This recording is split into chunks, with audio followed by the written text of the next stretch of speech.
ఏమిటి బాబు నువ్వనేది? అదే, లక్ష్మికి చక్కటి సంబంధం దొరికింది. కుర్రాడు బుద్ధిమంతుడు, పెద్ద ఉద్యోగం, ఆస్తిపాస్తులు కొరవలేదు. నాకు బాగా నచ్చాడు. నీకు నచ్చాడంటే అబ్బాయి చాలా అదృష్టవంతుడు అన్నమాట.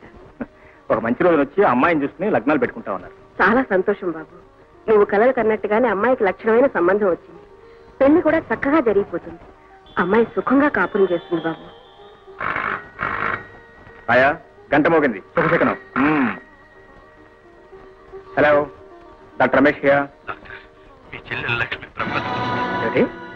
మా చెల్లెలి ప్రమాదం? ఏమైంది?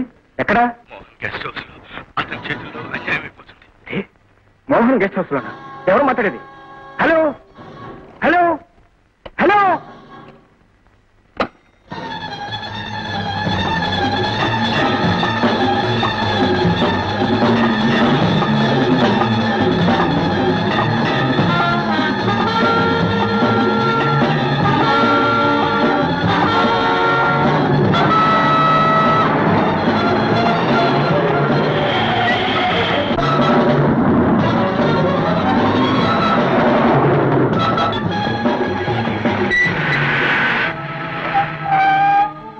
చూడు బాబు, మందుల ఫ్యాక్టరీ ధర్మారావు అబ్బాయి మోహన్ గెస్ట్ హౌస్ ఎక్కడో తెలుసా?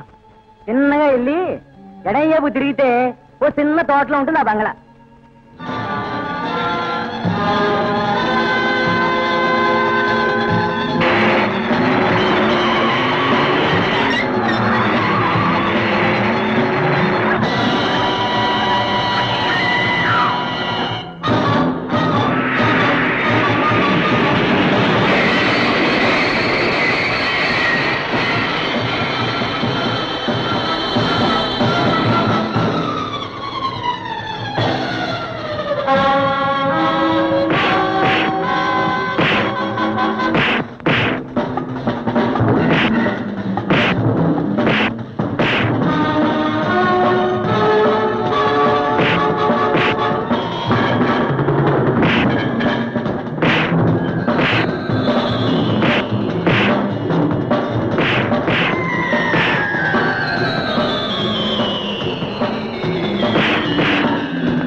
ఇంటికి వెళ్దాం.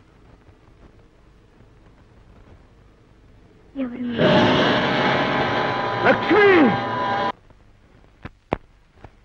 జవాబు లేని ప్రశ్నలాగా, పరిష్కారం లేని సమస్యలాగా మారిపోయింది నా పరిస్థితి. నేనేం చెయ్యాలి? పోలీసులకు పట్టుబడితే సర్వం మరిచిన నా చెల్లెలి గతి ఏమవుతుంది? జరిగిన దుర్ఘటన మనసు మీద ముద్రపడగా మారిపోయిన నా లక్ష్మి మళ్ళీ మామూలు మనిషి ఎలా అవుతుంది? కలతపడ్డ మనసుతో, కలవరపెట్టే ఆలోచనలతో నా చెల్లెల్ని తీసుకుని బయలుదేరాను. ఎంత ఘోరం జరిగిపోయింది! ఘోరమో నేరమో జరిగిపోయింది. విధి ఆడే ఆట వింత మలుపు తిరిగిపోయింది. ఇప్పుడు ఏం చేయాలంటారు? ముందు నా చెల్లెలు మామూలు మనిషిని చేయాలను. తప్పకుండా డాక్టర్, కానీ అందుకు ఎంతకాలం పడుతుందో చెప్పలేను.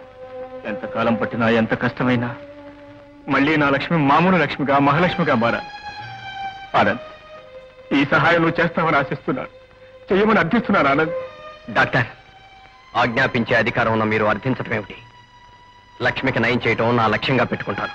ఆనంద్, ఆ లక్ష్మి నెరవేరే రోజు త్వరలో రావాలి. మళ్ళీ నా బంగారు చెల్లెలు సరదాగా సందడిగా తిరగాలి. ఆ దృశ్యం నా కళ్ళారా చూడాలి. అంతవరకు పోలీసులు కంటపడకుండా చట్టానికి దొరకకుండా తిరుగుతూ ఉంటాను. నేరస్తుడుగా అనుక్షణం మీరు ప్రమాదంలో తిరగటం ఎందుకు డాక్టర్? దారి తప్పిన నాకు అంతకన్నా దారే ఉందారా? ఎందుకు లేదు? పోలీసుల్ని కలిసి మీ చెల్లెల శీలం కాపాడే ప్రయత్నంలో వాడి ప్రాణం తీశానని తెలియజేయచ్చుగా. తెలియచేయచ్చు. అప్పుడు ఏం జరుగుతుందో తెలుసా ఆనంద్? చట్టం నన్ను నిర్దోషిని వదిలేస్తుంది, కానీ సంఘం నా చెల్లెలు చెడిపోయిందని వెలువేస్తుంది. డాక్టర్, ఎస్, హత్య చేసిన మగవాడి కంటే శీలాన్ని పోగొట్టుకున్న ఆడదంటేనే ఈ లోకానికి లోపు.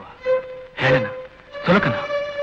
ఆమెను వేలెత్తి చూపిస్తుంది, చూపించి నవ్వుతుంది, నవ్వి నిందిస్తుంది. నా ప్రాణం పోయినా సరే ఆ దుస్థితి దౌర్భాగ్యం నా చెల్లెకి పట్టకూడదు, పట్టనివ్వరు. ఆనంద్, నువ్వు నాకు మాట ఇవ్వాలి. ఏమి డాక్టర్?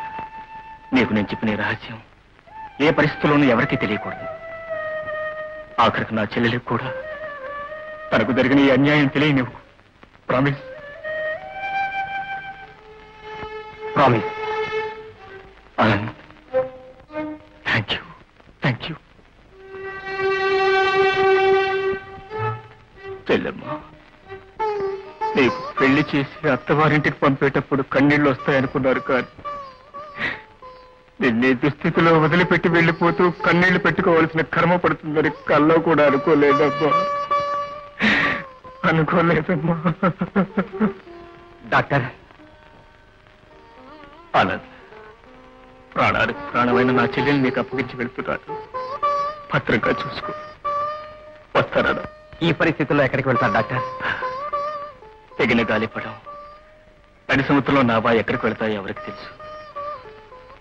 పోలీసులు తిరిగితే జైలుకు వెళ్తాను, లేకపోతే చీకటి దారుల్లో తిరుగుతూ ఉంటాను. డాక్టర్ ఆనంద్, నేను ఎక్కడున్నా ఏం చేస్తున్నా నా మనసంతా నా చెల్లెల చుట్టూ నీ చుట్టూ తిరుగుతూనే ఉంటుంది. వెళ్ళిస్తాను.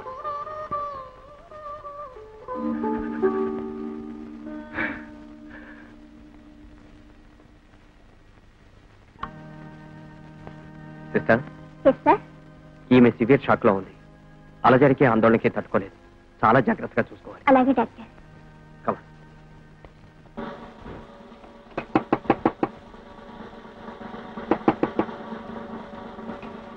Good morning doctor Anand. Hello, good morning. Coming. Take your seat. ఏమిటి ఇలా వచ్చారు? మోహన్ హత్య కేసు విషయంలో మీతో కొంచెం మాట్లాడదామని వచ్చాం. ఏమిటో చెప్పండి. ఈ హత్య డాక్టర్ రమేష్ చేశాడని మా అనుమానం. ఏ విధంగా ఇన్స్పెక్టర్? అక్కడికి అతను వెళ్లడం చూసిన సాక్షులు ఉన్నారు. హత్యాస్థలంలో అతని గుర్తులు దొరికాయి. పైగా రివాల్వర్ మీద అతని వేలుముద్దలు కూడా ఉన్నాయి. ముఖ్యంగా హత్య జరిగిన క్షణం నుంచి అతను ఎవరికీ కనిపించకుండా తప్పించుకు తిరుగుతున్నాడు కనుక అతనే నేరస్తాడని మా నమ్మకం. మా నమ్మకాన్ని ధృవపరచుకోవడానికి మీ నర్సింగ్ హోమ్ లో అడ్మిట్ అయిన అతని చెల్లెల్ని కలవాలనుకుంటున్నాం. కొన్ని ప్రశ్నలు అడగాలనుకుంటున్నాం.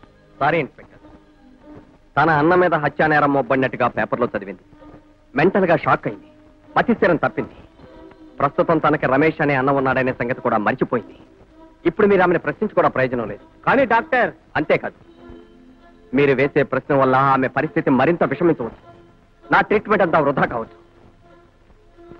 కనుక ఆమె మెంటల్ కండిషన్ దృష్ట్యా నేను అభ్యంతరం చెప్తున్నాను. Don't think otherwise. ఆమె మామూలు స్థితికి రాగానే తెలియచేస్తాను. అప్పుడు వచ్చి ఎన్ని ప్రశ్నలైనా వేయచ్చు. ఓకే డాక్టర్, మీరు అలా తెలియజేస్తే ప్రభుత్వానికి చాలా సహాయం చేసిన వారు అవుతారు. తప్పకుండా.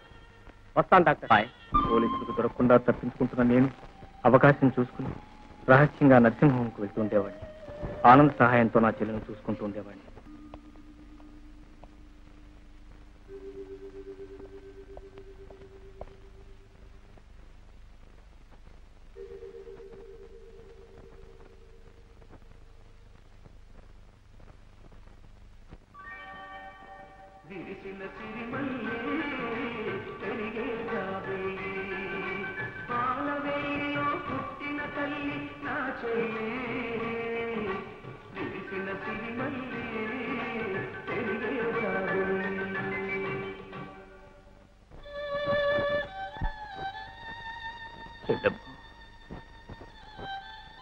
చెల్లెమ్మ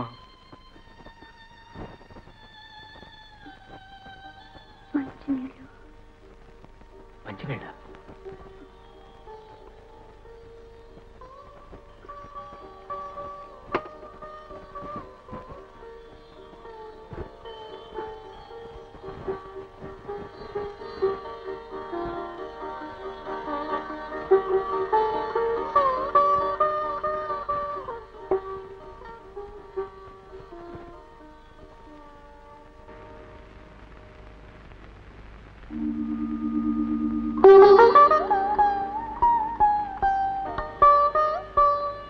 మీరెవరు? నేను డాక్టర్ని.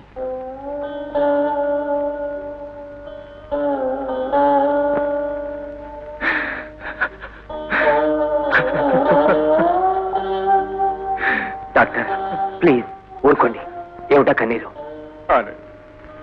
మాటలతో చెప్పలేని మనసులోని బాధ కన్నీరే కారుతుందానని చూడానంటే నా చెల్లెళ్ళు చూడానని కలగల పారే సెలయేరు లాంటి తను మూగవేడగా మారిపోయింది.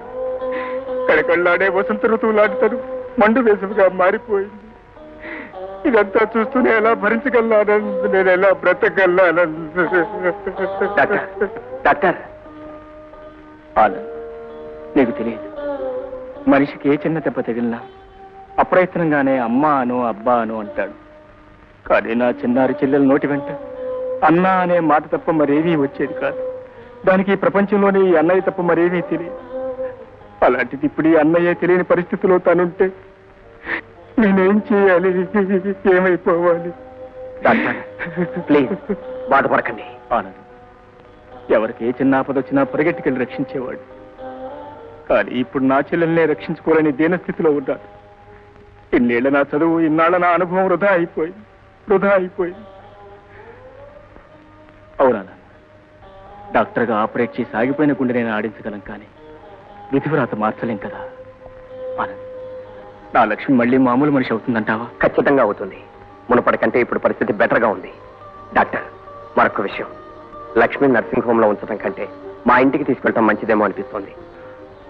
నీకేది మంచిది అనిపిస్తే చెయ్యి. ప్రస్తుతం నేను డాక్టర్గా నీకు సలహా ఇవ్వలేను, మనిషిగా ఆలోచించడం లేదు. God bless you. God bless you. Kamal sir.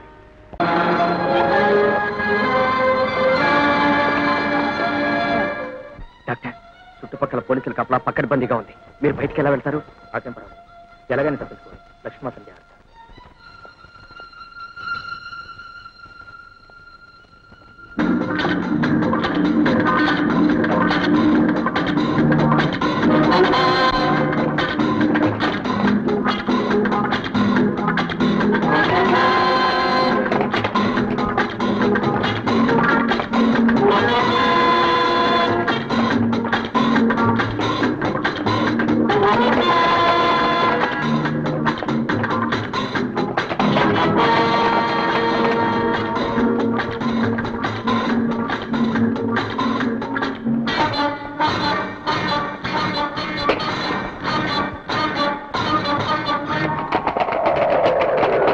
ఎడారిలా మారిపోయిన బ్రతుకులో గమ్యం తెలియక పరిగెత్తి అలసిపోయాను.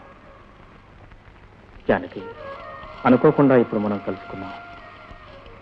నా బాధ గాథ నీకు చెప్పుకున్నాక ఇప్పుడు నాకు కాస్త మనశ్శాంతిగా ఉంది.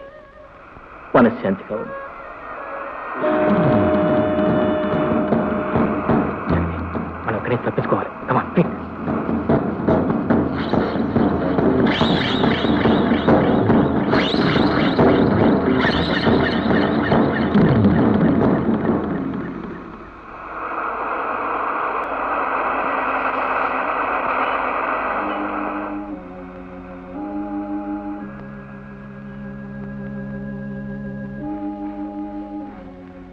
జానకి, నువ్వు ఇక్కడే ఉండవు. ఈ చుట్టుపక్కల తినడానికి ఏమైనా దొరుకుతాయని చూసి వస్తా. జాగ్రత్త.